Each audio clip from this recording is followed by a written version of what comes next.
Yes, we're live, finally. Hi, hello everyone. It's so nice to meet you. We were supposed to see each other in real when we were supposed to have our eco festival in April, but at least we can see each other digitally. So today is the panel discussion around should we all be vegan? So part of the Kingston Libraries Eco Festival. For everyone watching us right now, you can ask your questions in the comments on Facebook, and we will try to answer at the end. So now I'm just going to give a place to the three of you, and starting with Marilyn, if you want to give a few words of introduction. Right. Hello, everyone. I'm Marilyn Mason. I'm the editor of Kingston Environment News. I'm actively involved in Transition Town Kingston. And my dietary choices, which is what we're talking about tonight, can be variously described as part-time vegetarian, 2/3 vegan, flexitarian, or a term that I prefer and will explain a bit later, reducitarian. Emma is a long-term and therefore very experienced and knowledgeable vegan. So she's going to talk about veganism. And we're going to start with Andree Frieze, who's a Richmond councillor for the Green Party and a Green Party London Assembly candidate for South West London. That's right, isn't it, Andree? Yes, that is right. And it is a mouthful, yes. And she's a vegetarian. So we're going to start with Andree because she's got to leave very promptly at the end. And we'll try and sort out questions so that questions that are addressed to Andree can be handled early rather than late. So over to you, Andree. Lovely. Thanks for the introduction, both Marilyn and Marilyn. So so the question that we're talking about today is, should we all be vegan? And I'm the vegetarian option, as it were, on the menu. So I'm going to start by introducing you to a book called probably not sure how well you can see it on here. I normally have the book to hand, but after the last one we did, which was actually a physical one back in February, was it? January in All Saints Church in Kingston. I did actually lend the book to a friend, and I haven't got it back off her yet. Must get that back off her. But the reason why I talk about that book, which is called Cod, a biography of fish to change the world, is because it was actually a book that changed my life. It detailed the history of how Europeans first discovered cod off the coast of America back in the 15th century.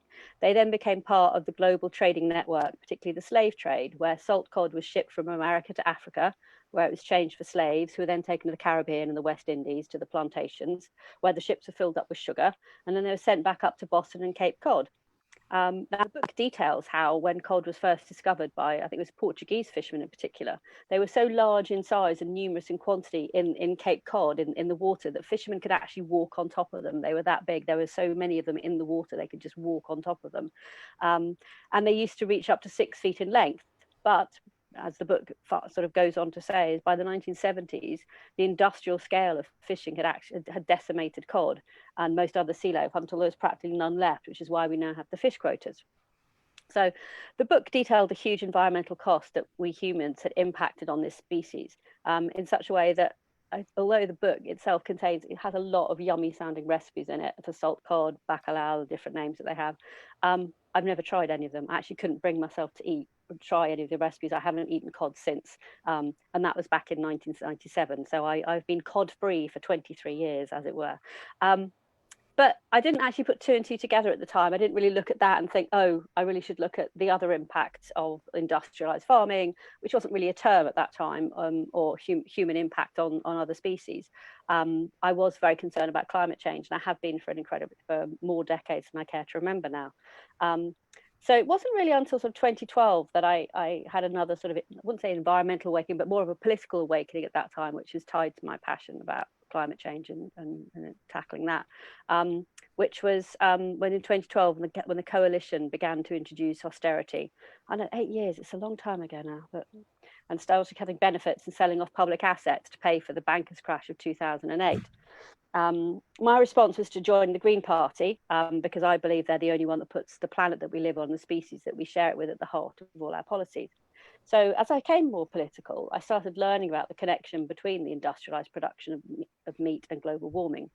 Overall, the meat industry produces 9% of global carbon dioxide, 65% of nitrous dioxide, which is a greenhouse gas almost 300 times more powerful than carbon dioxide, and 37% of methane, again, itself 25 times stronger than carbon dioxide.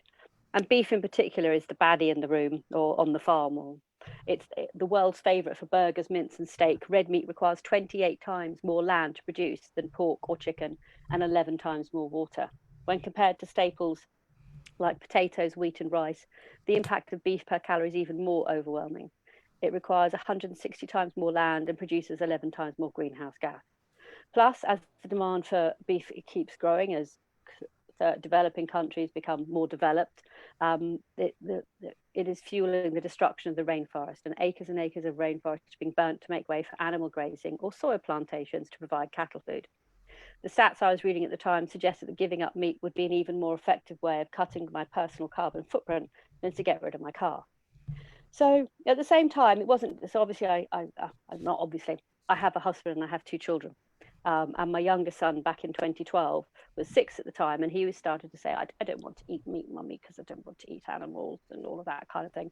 And yet, despite what I'd been through with cod and how it hadn't really bothered me, and the thinking about why I shouldn't eat that fish anymore, I really did hesitate to stop eating animals and fish completely. The view that as humans we need for all our vitamins, minerals, etc., is really deeply embedded. And especially for my son, who was still, as I said, only 6 at the time and still growing, I didn't want to restrict his diet in case it impacted his development. So I kept on reading. I started to watch documentaries on the subject, such as Cowspiracy, that was the movie that probably had the deepest impact, as it showed how animal culture is directly linked to global warming, water depletion, deforestation, and ocean dead zones, and suggests that it is the primary source of environmental destruction. There are arguments about that, but I think most people now agree that it plays a massive part in environmental destruction, even if it's not the worst one in the room, as it were. In the end, what gave me the final push to go vegetarian was a holiday in Cyprus for very close family friends' 40th birthday. And they wanted to treat us to the local cuisine, and they took us out to restaurants and this and that. And we ended up eating meat at every single meal, apart from breakfast, because it was the local cuisine, and that's what they were getting for us. But in the end, all it did was made me feel sort of overloaded and overfull and quite guilty. And we came back from that holiday, and my son, who's by 8, he was then 8, said, "That's it, I can't eat another animal." And I said, "Right, me too, I'm with you all the way." So that was when we stopped. So that was in 2014. He and I became vegetarians. So that's six years now that we've been doing that. Do I miss meat? Not really. I think we've talked about the last talk we discussed a bit. It's like changing how I cook has been the most difficult part of it, because I used to sort of base my meals around the protein that we had on the plate. So that's sort of slightly more difficult bit, and I do seem to eat a lot more carbs than I used to. And certainly under lockdown, my carb intake seems to have gone up massively, while my exercise quotient has gone down rather. So my waistline has, like most people, apparently, although most people I meet seem to have lost weight during lockdown. Anyway, not talking about that. So have I had lapses? Yes, definitely in the first couple of years. Sometimes, especially if going out to a restaurant, and I didn't always check before I went what was on the menu, and often you'd get there and they'd be like, "Oh, here's the one vegetarian dish. Here's your risotto." I can cook risotto at home really well. No risotto that I've ever had out has actually tasted better than my risotto. I'm not going to go out and spend money on eating risotto that I can do better at home. So I now always check before I go out and make sure that there's decent veggie options. I won't go to a restaurant if they don't have 2 or 3 veggie options available. So in terms of eating at home, things have got easier because my husband and older son have also gone vegetarian, which is it's a sort of a newish development in the last couple of years. So for my son, it was for environmental reasons, while for my husband, it was partly inspired by reading Homo Sapiens by Yuval Noah Harari. And there's a section on there about how cows become very distressed and very unhappy and are miserable when their calves are removed. And as sort of sentient animals, sentient beings, they do feel that pain of having their child removed, and also the suffering they go through to keep having milk produced from them all the time. So as a family, pretty much we've stopped eating cow's milk and we have oat milk instead, although we do still eat cheese and eggs. We'd struggle to give up eggs, I must admit. But sort of to end on, I have to be really honest about one of the reasons I gave up eating meat, and it is about my carbon footprint. And it's partly to do because I have family in Israel. and I was brought up. I'm Australian by birth. My parents emigrated here in 1970, so I grew up not having family around me. It was just the four of us growing up. No aunts, no uncles, no grandparents. Not unusual. No, not unusual. Lots of people happen, but it's as a child, I did notice that loss or that absence, and so when my husband and I had children, I wasn't going to deny them seeing their family in Israel. I wanted them to see their family in Israel. They have 8 cousins over there, and there's now, and ranging in age from like 16 to 35. So I wanted them to see them. I wanted them to see their grandparents over there. So it's kind of, this for me is a bit of a balance. It's like a way up between giving up meat or flying. And at the moment, I can't give up flying, although most of us have this year. 2020 has certainly put paid to most people's overseas travels plans by plane. So for me, cutting out meat was another step in reducing my carbon footprint, because I've already do things like I have a renewable energy supplier. I try and cycle and walk as much as possible. I do lots of things that Marilyn will know about. I have LED light bulbs. I collect rainwater in the water butt. I use the eco cycle on my washing machine. I buy secondhand clothes, or I buy ethical clothes. So it's for me, it's a choice between sort of meat and flying, and so that's partly why I do it. But also I have got to the point now where I don't really like the idea of eating animals. They don't need to be eaten. Weren't put on this planet for me to eat or humans to eat. I don't really want animals to suffer now, just so that I can have a slightly more varied diet. Beans and can do perfectly fine, as does lots of pasta and rice. So I'm happy with that, and potatoes is all fine. So I don't judge people on the reasons that they on their responses to the climate emergency, but I think the point is that we've got to a stage in our lives where we all have to make a response to a climate emergency, and what you choose to do is up to you. But I just hope that you will make some choice, and I hope that listening to us today about what you can do, and the impact that eating meat does have, will hopefully help you make a decision and have a bit of a think about whether you could cut down some of the meat and the fish that you eat. So that's enough from me today, and I'll happily answer any questions later on. Thank you very much. Thank you, Andree. Okay, over to Emma, who's gone the whole hog really, and is now, or has been for a long time, a vegan. So she's going to describe her journey, the hows and whys of her dietary choices. So Emma. Thank you. Yes, when I went vegan 35 years ago, not many people had even heard of veganism. Now it seems everyone's heard of it, and I think some are sick to death of hearing about it. And everyone has an idea of what it is. Most people see it as a diet, a very restrictive diet, one that excludes not just meat and fish, but eggs and dairy as well. Some people see it as a healthy diet. Even if they don't follow it themselves, they hold it up as some kind of ideal. And others see it as unhealthy, even dangerous. And when I went vegan, that was a much more common view. People do think of it as an environmentally friendly diet, and I think with some justification, as Andree was saying. But veganism is somehow less associated now with its ethical underpinnings.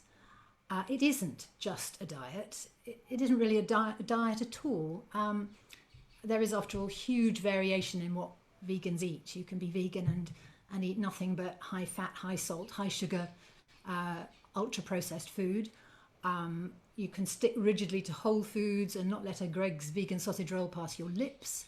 Or you can eat nothing but raw fruit and green smoothies, though I really would not recommend that. So it's not a diet, a single diet. For many vegans, and I think myself included, it's a movement. It's a liberation movement, a justice movement, as well as a philosophy and an ideology. Many of its opponents see it as an extremist or extreme ideology. I don't think it is. I think it's something that actually most people could probably get behind. The Vegan Society defines veganism quite modestly as a way of life that seeks to exclude, as far as is possible and practicable, all forms of exploitation of and cruelty to animals for food, clothing, or any other purpose. Now, as far as is possible and practicable, that's a crucial phrase because so many human activities harm or exploit animals. Driving a car, building a house, certainly growing and harvesting crops, digging your own garden. Animals are used and animals are inadvertently killed. But most people, I'm pretty sure, would agree that being cruel to animals, deliberately and without justification causing them to suffer, physically or mentally, is a bad thing. The idea that it's wrong to exploit animals, to use them for our own purposes, it's more controversial. And that's precisely what we do when we hunt animals. We exploit them, and also when we breed them for meat, milk and eggs. But in the latter case, we don't just use them for our own purposes, we create them for our own purposes. We breed them to have characteristics that are beneficial to us, but that are often detrimental to them. So to put on muscle mass very rapidly and reach maturity early, to produce 10 times more milk than they'd need to feed their own young, to lay hundreds of eggs a year rather than just a dozen as their ancestors would have done. These things put a tremendous strain on their bodies and they have an effect on their welfare, however humanely they're reared and slaughtered. But we see those animals as having, as a means to an end, as having instrumental value rather than value in and of themselves. At least we do when we think of those animals en masse, but I reckon that most people don't normally think of individual sentient animals in that way. I believe most of us see them as having value in and of themselves.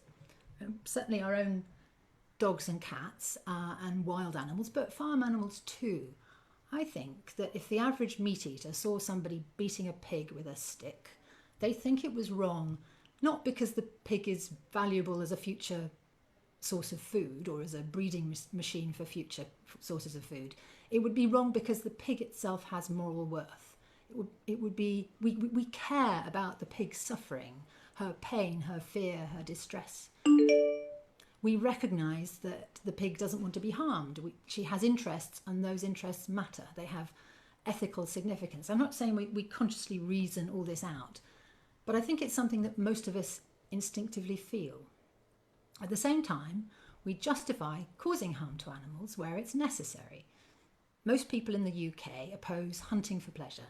85% of us are opposed to repealing the fox hunting ban. But they see hunting for food and slaughtering farm animals directly or indirectly for food as acceptable because food is necessary.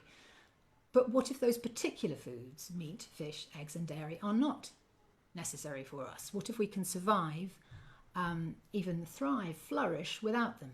Wouldn't that make slaughtering animals for those foods equivalent to slaughtering them for pleasure, for gustatory pleasure?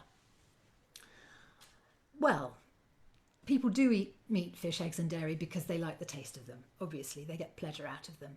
But it's more than that. It's also because it's normal to eat them. It's natural. It's accepted. It's what everyone does. It's what their friends and family does. It's what they've learned to do to the point where they can do it easily and without much thought. And for many people, it's very, very difficult to do otherwise. But there's often a tension there. Many meat eaters are uncomfortable about what meat is, how it's produced. And when, as Andree was saying, is when vegetarians consider that the production of milk requires the slaughter of unwanted male calves and of cows whose milk yields have dropped off, and that egg production requires the slaughter of male chicks and spent hens, they're often uncomfortable with that too, as well as uncomfortable about the conditions in which they're kept. The way people deal with this, and I was just the same, is they try not to think about it. But for those of us who are privileged enough to be able to make practical choices about these things, I think we have a moral responsibility to at least think about it. In answer to the question, should we all be vegan? I'd give a tentative yes. Not that everyone should go vegan right now. People may have very good reasons for not doing that. But what I'd like to see is a wider support for the underlying vegan ethic. I'd like to invite people to agree that it would be a good thing if the human species moved towards a system of producing food and other goods that doesn't entail exploiting and harming animals. I'd like us to agree in principle with the idea that if we could produce such foods that are cheap enough and accessible to all, that satisfy everybody's needs, nutritional, safety, social, cultural, economic, psychological, aesthetic, that surely we should. There's a moral imperative for us to at least try to do that. So whether or not we can go completely vegan right now, I think a lot of us can, but certainly not all. We do already have the means to reduce our dependence on animals. And I think scientific consensus, despite a few outliers who disagree, is that we have to reduce our consumption of all animal products substantially to avoid catastrophic climate change and to help solve a host of other environmental problems and public health problems like antimicrobial resistance and pandemics, as well as help feed the world. Trouble is, we're moving in the other direction. As Andree said, our growing world population is eating more meat, more fish, more eggs, more dairy, killing more animals. I would say especially more chickens. And not just in the developing world as a consequence of increased wealth and less poverty. In the UK, at least before coronavirus struck, we were killing 75,000 cattle, pigs and sheep every day. And we were also killing 3 million chickens every day. We don't even eat them all. According to WRAP, we waste the meat of 120 million chickens every year. That's just household waste, not retail or manufacturing or farm waste. So it seems sometimes they don't even have instrumental value. Anyway, given the urgency of climate change, and as well as other issues, we do need to rapidly transform our food system and other things as well.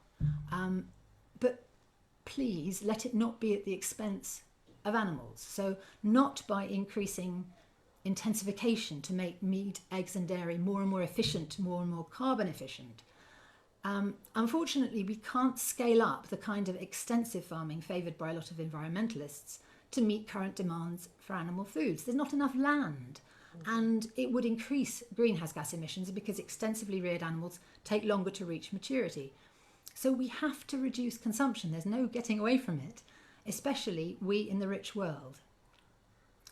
And I think to achieve that, we need to put our differences aside and support a broad, inclusive project, not one that insists that every individual goes vegan, but that helps shift the entire human species away from a dependence on animal products and byproducts, that helps everyone choose plant foods more often, find healthy, sustainable ways of feeding themselves that can become second nature, normal to them, even traditional. A project that helps reduce the demand for animal foods to such an extent that industry and government are forced to change the way food is produced, to use fewer animals rather than more and more. And one that supports farmers in transitioning away from livestock farming and towards a sustainable plant and fungus-based agriculture. One that frees up a lot of land, sequesters carbon, reverses deforestation and soil degradation, fixes nitrogen in the soil, reduces the need for carbon-intensive fertilizers, reduces the need for pesticides, avoids causing water and air pollution, and increases biodiversity. It's a tall order, but I don't think it's impossible. So rather than telling everyone to go vegan, I'd like to encourage people to eat more plants, not just fruit and vegetables, but legumes, whole grains, wide variety, seeds and nuts, and fungi, of course, and within sensible limits, processed foods based on those, to eat far, far fewer animals, preferably none, and not just cows. There's a big sort of emphasis on cutting red meat, avoiding eating ruminants because of methane emissions, but chickens too, because chickens are just as sentient, and the vast majority of them live and die in terrible conditions. And also, that soy that's grown that Andree was talking about, most of that goes to feed chickens and pigs. Much less does it go to feed cows. So, in all, I'd say to everyone, vegan and otherwise, don't expect perfection of yourself or of others. Do what you can and encourage others to do what they can, safely and sustainably. Be allies to each other, because I think we are, whatever we call ourselves, all on the same side. Thank you very much. Thank you, Emma. Yes, I'm going to try and explain my position. Um, as Emma suggested, it's far from perfect, but I can manage it. Um, I think vegans have all the moral brownie points and environmental brownie points. You know, in a way, I'd go further than Emma and think we should all be vegans, but I'm not sure it's practical. And I'll try and explain why. I think it's the rational choice if you really care about animals and if you really care about the environment, for all the reasons that Andree and Emma have given us. But although I've moved in the direction of veganism even since our first panel discussion in January, I don't think I could manage full-time veganism. I'll tell you about my journey, which I think does qualify me for the label reducitarian. I have reduced and reduced and reduced my meat consumption over 30 odd years, and recently reduced my dairy consumption. But I still eat a small amount of animal products. I guiltily confess. Both my daughters became vegetarians or pescatarians in their teens. And they too have moved further and further away from meat eating over the years. One is a professor of animal welfare in Canada, and the other is now a full-time vegan. So my family is a source of data and of recipes. And we're very used to vegetarian and vegan meals. But I chose at about the time that my daughters went vegetarian just to eat less meat, but better meat, organic, free range, slaughtered as close to the farm as possible. And for quite a while, I alternated carnivorous days with vegetarian days, but I did carry on consuming milk, yogurt, cheese, and eggs on my vegetarian days. I also live with a carnivore, which does make life a bit more difficult. I haven't been able to persuade him to give up meat, although he eats less than he did, to his credit. About a year ago, along with other members of Transition Town Kingston, I took a 3-week eco challenge. And my chosen challenge, I chose it myself, was to be vegetarian for 3 weeks, which proved remarkably easy. And I came away from that challenge thinking I could do this more. I had one lapse on one day when friends invited us to lunch, and all that was on the table was meat. This happens, particularly, I think, in my age group, where people don't even ask, you know, and there's no choice. But after our veganuary discussion, I decided to give up milk, yogurt, and currently I would consider myself 2/3 vegan. 2 meals out of 3 every day are vegan. But why do I still eat meat or poultry once a week and fish once a week and cheese and eggs? Well, I have several reasons, and it isn't just because I live with a carnivore. When we had our first panel discussion back in January, I had little or no idea how much protein I needed. I assumed I didn't need very much as an elderly woman. But I found when I researched it a bit more that a woman of my age and size needs about 60 grams a day, mainly to keep up muscle strength, which does tend to vanish or reduce as you get older. Where to get all this protein? Well, I was disappointed when my husband, as a treat, bought me some vegan cheese. And I discovered that it had no protein in it at all and didn't even taste good. So what was the point of that? You know, that I've been experimenting and you know, he thought he was doing the right thing. I've also noticed that the non-dairy yogurts that I now eat for breakfast every day have about half the protein of dairy yogurt. And they need supplementing with, for example, oats or other additives, not in a negative sense, but additions. One can end up eating, I think, as Andree suggested, quite a lot of carbs in order to get the protein one needs. And that is a slight worry to me, with a tendency to put on weight. So I do allow myself a meat containing animal protein once a day, mostly cheese or eggs, but meat or poultry once a week, or fish or shellfish once a week. And then I can stop worrying about it, stop counting grams of protein, stop looking at the small print. And there does seem to be a lot of reading small print when you're a vegan. Is there a trace of egg white in these vegetarian sausages? You know, and you know, it can get a bit obsessive. And I don't want to think about food all the time. That's the other thing. It's also partly to do with eating out, enjoying sampling different cuisines when I'm on holiday, liking cheese, proper cheese that is, and the texture and taste of meat once in a while. Because we only eat meat occasionally, we can be fussy about its provenance. And though that's more expensive, if you only eat meat once a week, it's affordable, I think. And then, as I say, there's the fact that people my age find it very hard to get their heads around vegetarianism, let alone veganism. If they invite you to lunch, you get a steak or roast of some sort. I'm also a member of a chicken collective, and though I'm very aware of the issues that Emma pointed out, once a week I have a chicken duty and take home an average of 3 eggs. Our hens are very happy. Some of them were rescue hens, so we have rescued them from a life of either a barn or battery. But in our community garden, they're very well looked after. They have the run of the community garden for an hour or so every day. They get treats, and I'm very unwilling to stop eating their eggs. They're lovely creatures, and they're certainly intelligent, as I have learned. The things I have learned about chickens are unbelievable in a year. My flexitarian approach does provide a satisfyingly varied diet. It lets me be sociable, eat whatever my friends put on the table, and it's easy enough for anyone to adopt. That's its main advantage, in my opinion. It's not perfect. It's probably not morally defensible, but it's manageable, it's sustainable, and it's more realistic and feasible than veganism or even vegetarianism, I think, for most people. There are still ethical problems, even eating very limited animal products. Free range, I think, as Emma said, can actually be worse for the environment than animals kept in barns.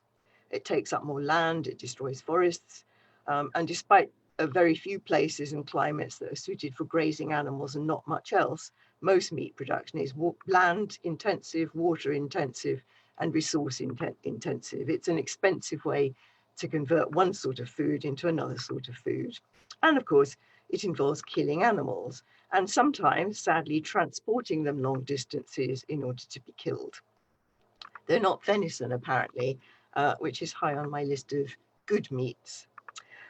Hens, however happy, have been bred, as Emma said, to lay eggs every day, which is a highly unnatural habit which weakens them and does shorten their lives, however happy they are in our community garden.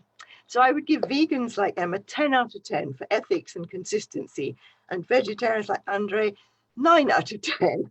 I'd probably give myself 6 out of 10 with a few marks for practicality. If everyone ate as little meat as I do, and dairy, there would be positive impacts on the environment, the climate, and certainly on animal well-being. But if everyone ate like Emma and Andree, it would be even better. But just to finish, Marion, perhaps you could show one of those graphs that I sent you, the one that has got a rather strange sort of name, which shows how low down on the scale of climate actions, yes, this one, changing your food habits actually has. Having one fewer child, sorry, it's too late for me, it is by far the best thing you can do. Living car-free is the next best, and avoiding flying the next best. So you can see from this list that eating a plant-based diet is quite low in the difference you make. It doesn't mean you shouldn't do it. I think you had a talk earlier in the week in this festival about small things that make a difference. And I suppose changing your dietary habits has to go down as a smallish thing that can make a difference, but a big difference to animals, certainly. So I'm going to finish with that. Thank you very much for listening. And if there are any questions out there, perhaps Marion can let us have them. If not, I've got a few up my sleeve, and perhaps Emma and Andree have too. We can challenge each other, even though I think we share very similar values. It doesn't seem that we have any questions at the moment. So if anyone has any question, you can just pop them in the comment on Facebook. I'll be keeping an eye on that. I do have a small question. So first of all, a really quick comment. Andree, you were talking about the book Code. I had a look. We have it as an audiobook on Overdrive, so anyone with a Kingston library card can download it for free. And my question would be if people watching this video, including me, were interested in becoming more vegan or eating less meat or having more sustainable eating habits, where would we start? And do you have any resources that we could look at to kind of get into the movement? Right. Maybe Emma, since you're the full-time vegan. Well, for me, 35 years ago, the first thing I did was join the Vegan Society. And although I have to say, probably the Vegan Society, and I don't see eye to eye on everything these days, I still think that that's a good place to start if you actually want to go vegan, because they have a wealth of information. But even without joining them, their website has a wealth of information. On things like nutrition, I can recommend a couple of vegan registered dietitians. And I would say avoid the people that aren't registered dietitians or nutritional scientists, because you can call yourself a nutritionist and have absolutely no qualifications whatsoever. But yes, there's some good information out there that's sort of reliable, evidence-based stuff, and not that there is also a lot of misinformation out there, and it's very very difficult sometimes to avoid it. But I mean, yes, there are loads and loads of vegan Facebook groups. I would say probably avoid most of them. Not yours, Emma. well, no. It can be off-putting. I mean, I know a lot of people who are put off. There are also Facebook groups. There's one called Let's Go Veganish, which I think might be more people's cup of tea, which is where you're not, nobody is condemned for being for not quite being perfect. You know, I think that the vegan purism can be very, very off-putting and unhelpful. But yeah, it depends on how you're approaching it. If you're interested in the environmental aspects or the health or the ethical aspects, there are different ones. I run a Facebook group myself that I didn't give you the link for, but I can do. But we also have a local one in Kingston, which is Animal Product Reducers in Kingston upon Thames, Apricot, which has been moribund recently, but we can easily revitalise it again, I'm sure. And so if people want to contact me directly through that, I'd be happy to to help. Andree, do you have anything to add? Yeah, I was just going to say I have struggled a little bit with sorry, my phone just going. Struggled a little bit during lockdown with the amount of cooking one's had to do, and sort of producing lots and lots of meals very regularly all the time. And literally earlier this week I was in Sainsbury's, because that's where my local supermarket is, and I was like, what am I going to cook for dinner tonight? And they had a magazine on veggie food. So I bought it, and I didn't necessarily follow any of the recipes, but just flicking through again inspired me to go, oh, okay, so I've got some roast vegetables, I'll roast those, I'll put them with some lentils, I've got some green beans, I'll bung it all in, I'll make a huge salad. It'll be lovely. And it was fab, it was delicious. But it's just sometimes you just need inspiration, and don't necessarily have to follow the recipe. But so I do have a few books that I go to. One, if you sort of want more sort of English food, I guess, that's vegan. Jack Monroe is a food writer, who I admire a great deal. And she wrote a book, I think last year, called Veganish, and tying in with what you're talking about there, Emma. And that's a pretty good one. Also, my husband being Israeli, they have a lot of Middle Eastern food. And Middle Eastern diet is particularly good if you're looking for vegetarian or vegan food, because particularly in Jewish worlds, so I'm Jewish, there is a thing between meat and milk. You don't mix meat and milk. I'm liberal, so it has never bothered me. But it therefore means that you can, in Israel and the Jewish areas, there are a lot of restaurants that are either meat or dairy. And dairy just doesn't mean it's just going to be cheese and yogurt. It can mean lots of different fruits, lots of different vegetables and pulses and legumes and salads and things. So actually the Middle Eastern books, so I hesitate to recommend Ottolenghi, because his recipes tend to have an ingredient list that's quite long. but actually some of his stuff is really, really good, and the flavors are amazing. So those would be my sort of go-to sort of Middle Eastern cookbooks, and Jack Monroe, veganish. I'd add to that Indian cookery. There's a lot of vegetarian dishes in South Asian food.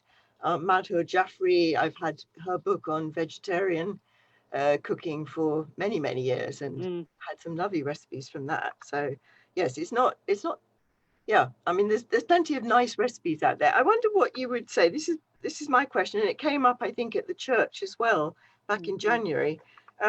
What would you advise or give a carnivore friend who really likes the taste and texture of meat, to persuade them that, you know, they can have something like meat and 2 veg, you know, the traditional English plate at dinner time? What would you have in the place of meat? My daughter, the vegan, recommended to me a make of meat substitutes that you can buy at Sainsbury's by Vivari. Does that sound right to you? Yeah, I think that's the name. Yeah. They're quite a new one. Yes, it was new to me. I hadn't seen it before she recommended, and actually their meatballs, in quote marks, are excellent. You really wouldn't know that they weren't meat. So you get the chewiness. It's the chewiness of meat I sometimes miss if I haven't eaten any for, you know, weeks, which does happen sometimes. So any other recommendations to, you know, the meat and 2 veg eater? Yes, a couple. One is a game changer for me was baked tofu. And I mean, I tended to fry tofu when I used it. But the first time I marinated it in something like a bit of soy sauce, some umeboshi plum seasoning, or it could be sort of vegan versions of Worcester sauce. Mushroom ketchup is a good one. Anyway, lots of strong umami flavors. And bake it in the oven in the marinade until it goes brown and chewy. It goes remarkably chewy. Oh, right, okay. And definitely try that.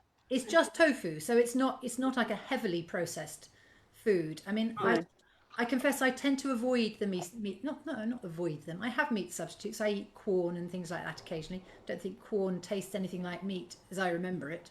Mind you, is that a long time ago? But the other thing is seitan, wheat gluten. Yeah. And I make my own seitan, what do you call it, centerpiece once a year at Christmas, because I can't be bothered to do it most of the other time. But you use vital wheat gluten, so it's the gluten extracted from flour, and also some pulses to sort of give yourself a balance of the amino acids. It's very, very high in protein. And you know, lots of other things, onions and lots of flavorings. It's very chewy. But whether it would satisfy a meat eater, I don't know. I don't know that. I mean, I think mostly it doesn't. Because it's not. You mean you make seitan rather than buy seitan? Yes. You can buy it, can't you? You stir up. You stir up all the dry ingredients, the wheat gluten, things like ground flax seeds is quite good for sort of helping to bind it, and no, not bind it. No, anyway, it seems to help. And lots of herbs and spices, and then you mix if you have beans, for example, you would blend the beans with any other wet ingredients like your onions or whatever.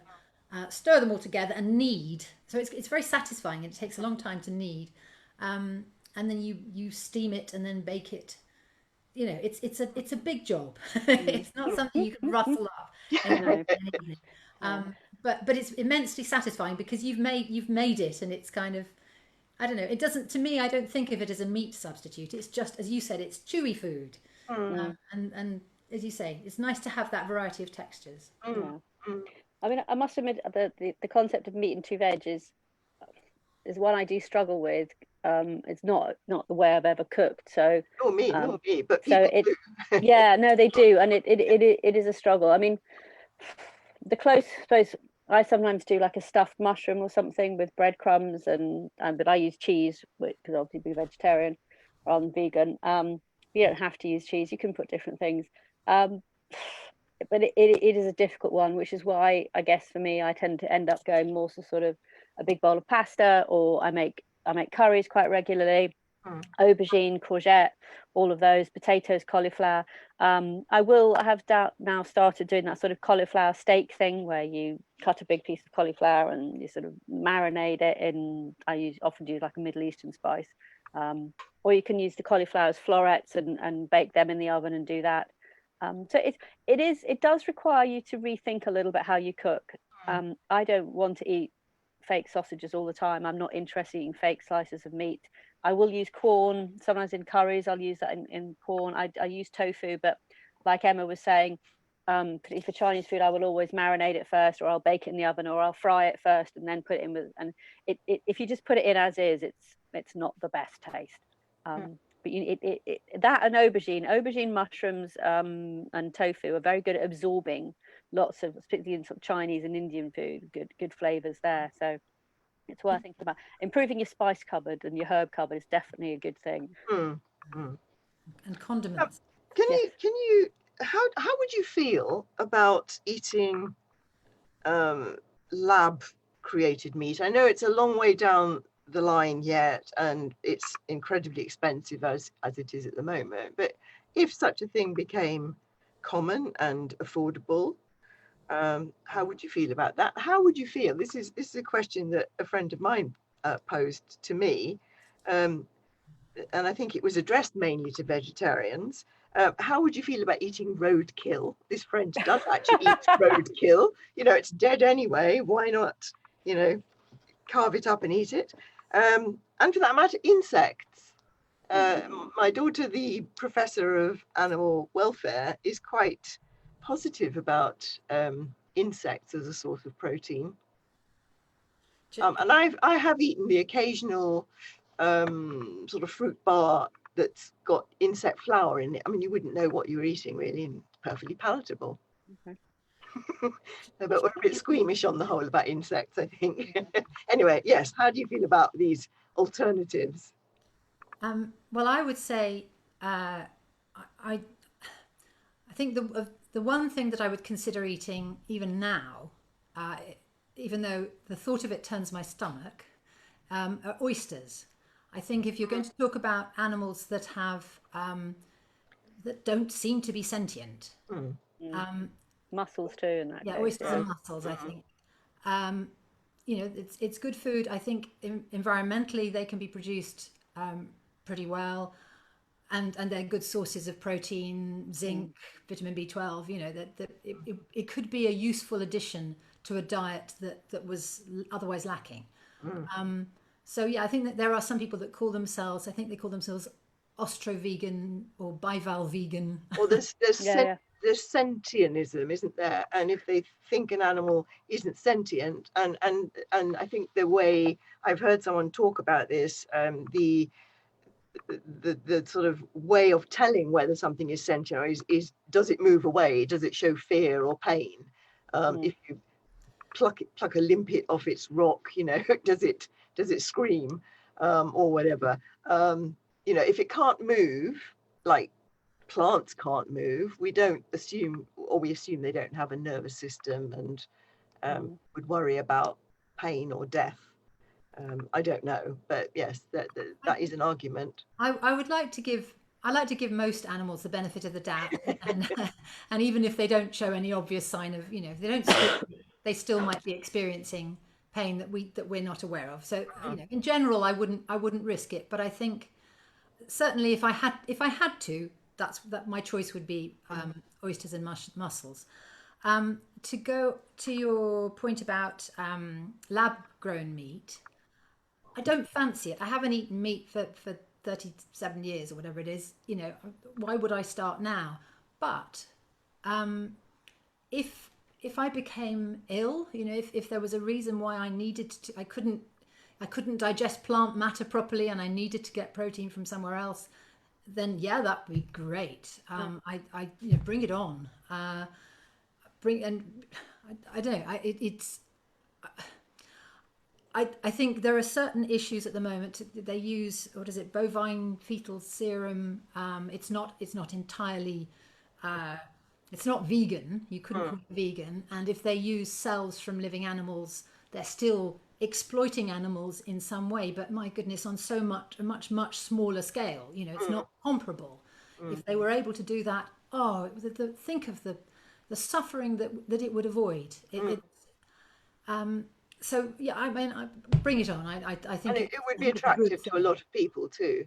Yeah. You know, the people who really feel they can't live without meat. What about you, Andree? Would you eat lab-grown meat or locusts? I think I'm a bit squeamish. I think I'm a bit squeamish about insects. I think it would very much depend on how they were prepared and put in front of me. If I was obviously eating a grasshopper that looked like a grasshopper and hopped like a grasshopper, then no, I wouldn't eat it. But if it had been crunched up and put into something, maybe looked like tofu or something. So tofu, just like slabs of whiteness that isn't particularly attractive to look at. But it's pretty tasty when you add the right ingredients to it. So yeah, I probably would, as long as it didn't look like a locust or a grasshopper. I'm with Emma on the mussels and the oysters. Not so much oysters, but I have eaten mussels over the years. Sometimes at restaurants when it's sort of a French restaurant. You're like, yeah, French restaurants are particularly bad for vegetarian options, as maybe you know, Marion. Yeah. So mussels, and I did do a bit of research into them and found out sort of similar things that Emma did. What do you do in France, Emma, if you go to France, or do you avoid it? Self-catering. Yeah. Usually we've done all right. I think I'm trying to remember the last time we went and ate out. But yeah, I mean, I'm kind of fairly. I stick to being vegan. I'm not that flexible. But at the same time, I'm sort of fairly easygoing about that. So you know, if I have a meal where I just have a bunch of vegetables and no protein, maybe a hunk of bread, that's fine if it's just an occasional thing. And I try to be very appreciative. If anybody does go to any trouble, then I'll sort of be ridiculously grateful. Because I think it is important to encourage people to, you know, I think some people can be a bit snitty and put people off. If I could just speak for the whole of France, yeah, because I can do that. I think in the last probably 5 years, I think the vegan movement really grew up a lot, and I think especially in the big town, you really have more and more vegan and vegetarian options. It's still a little bit of a problem. Well, I got married last year and I had vegan guests, and I was in a very, very small town, and that was really difficult to find an alternative at that point. But in the main town and like in the cities, it's really improving really quickly. So that's a good point, I think. Okay. Good to know. Are you keeping an eye on the time, Andree? I'm very conscious. I am. I'm thinking that at this juncture it might be a good time for me to hop off and say farewell. And thank you for everyone for a really, really interesting discussion again. Thank you. Yeah, no, it's good to see you all, even though it's online after such a long time. It's lovely. So thank you very much for having me today. And big claps all round. Thank you. Thank you for coming. That's all right. I'll say farewell. Take care, everyone. Bye. Bye. Bye. Well, we still don't have any questions on Facebook. We have people watching, but no question at the moment. So I don't know if you want to continue the discussion or if you want to wrap it up at this point. Could I come back on something that Marilyn said about protein? Because I think it's a really, really good point. That this is one of the things that you find in a lot of vegan Facebook groups, that people say, oh, you know, it's so easy to get enough protein. You don't have to worry about protein. Everything you eat has protein. Broccoli has protein. Well, yes, it does, but a negligible amount. In terms, you don't have to eat an awful lot. It's perfectly possible to get plenty of protein on a vegan diet, but as the British Dietetic Society says, it has to be a well-planned vegan diet, and this does require eating a lot of legumes, a lot of beans and peas and lentils, as well as tofu and tempeh. Tempeh is a good one, because you need, it's not just the protein, it's the quality of the protein, the bioavailability. There are certain amino acids that if you have an egg, it's got the full complement of amino acids in very good, in ideal proportions. but if you eat something like wheat, it's lacking in lysine. Yes, lysine. If you want adequate amounts of lysine, you've got to make sure you eat your beans and your tofu and things like that.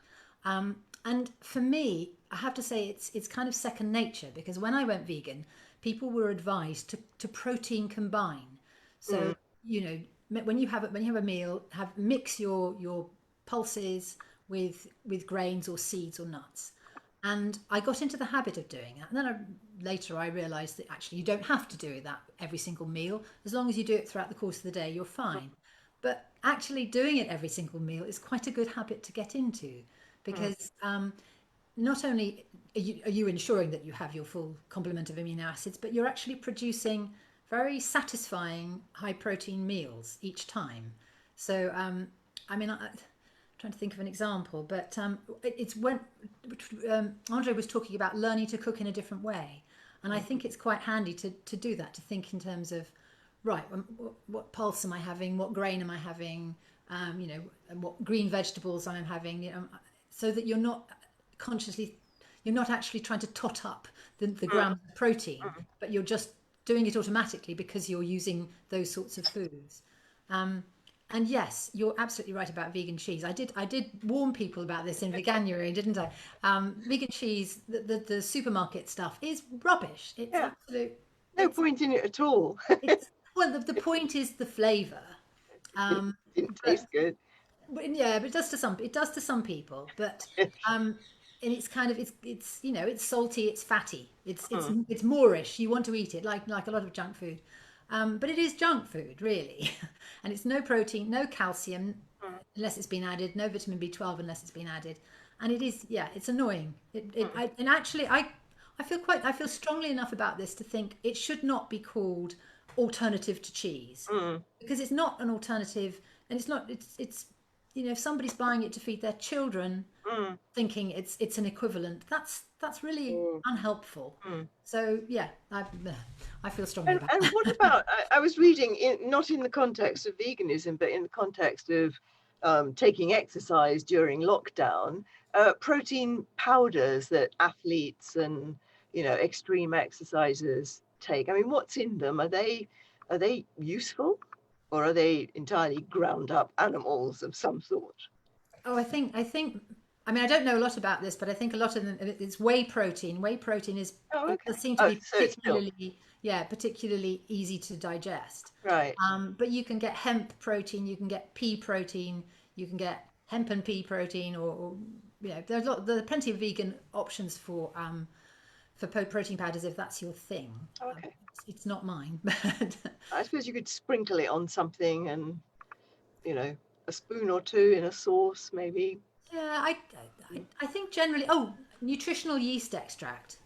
Have you discovered that? No. No, Is it like Marmite? I don't like Marmite. So. No, it's not. It's not like Marmite. It's a powdery, flaky stuff. Sorry, not nutritional yeast extract. Nutritional yeast powder. Sorry, no, I won't go and look at it. But it's very, very high in protein, and it's very tasty, and it is something you can sprinkle on top of stuff. So I would recommend that as a kind of. Okay. I'm presuming you get that in health food shops. Yeah, it's in Food for Thought in Kingston, and London Barrett. I learn something every time we have a conversation. It's good. I think that's all my questions. Did you have any more, Marianne? Or I think I'm good. Yeah, no, it was really, really informative, and definitely going to make some steps in the right direction after this discussion. That was really insightful. Thank you for everything. Thank you for having us. Yeah, thank you. No problem. Okay, well, I think that will be all for today. Thank you so much for coming. That was really, really interesting. I hope the people who watched that really found that interesting as well. See you soon. Right, thank you. Bye-bye. Bye-bye. Bye.